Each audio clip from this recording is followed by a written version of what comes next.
The competitive spirit armor set is just amazing on the hunter, but for this video, we're gonna need a little bit of a wardrobe change. There, much better. Now you're gonna notice that I am not wearing stompies with this. Instead, I am using the most underrated exotic armor for hunters that no one is using right now in the game. Khepri's Sting. Now, I wasn't going to revisit this exotic for a video, but a lot of people have been asking me about the build. And after this comment on my Steam profile that said, "I never thought you were hacking from watching your videos, but I'm sure you're using wall hacks," I just wanted to cover it one last time. This exotic piece is so good that I have literally been able to bring my headshot percentage from a 79% with Revoker to an astounding 88% with the beloved sniper rifle. Before we get into it, don't forget that I stream live on Twitch, so be sure to stop in and say hi. Make sure you hit that subscribe button and turn on bell notifications for when new videos go live. Before I talk about how amazing this exotic is, I just want to make note that it's not ideal for certain game modes. Trials and Elimination are pretty much the only two playlists that I would really suggest using it, as things tend to be a little less chaotic in the playlists with only 3 opposing players, rather than jumping into a game of Control or a game of Clash that have upwards of 11 other Guardians on the map. So what makes this exotic so good in a 3v3 game mode? The exotic perk of these gauntlets is called Touch of Venom. Punching someone with full melee energy will instantly cast Smoke Bomb. Gain True Sight while you're in your own Smoke Bomb effect.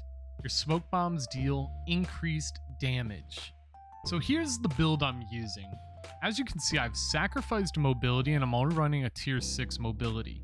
But I'm using 100% recovery, which is pretty much a must on all of your characters, as well as 100% strength. Now, strength is where you get your melee ability, and this on the hunter for your melee ability is your smoke grenade. You're going to need this smoke grenade as often as possible so that you can gain True Sight.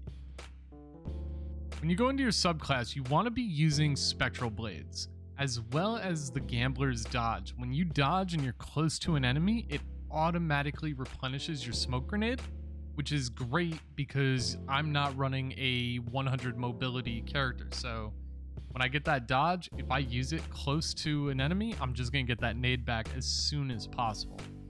Here's an example from this past weekend of Trials.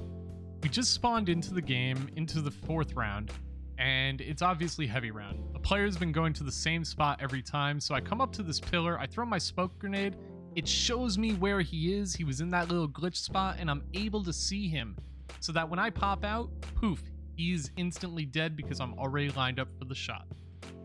And here's another great example. Same. Oh. Welcome to YouTube, boys. I got one of my friends to come into a private match with me because I wanted to test out the range on the smoke grenade itself. I found that roughly between 75 and 78 meters is the cutoff.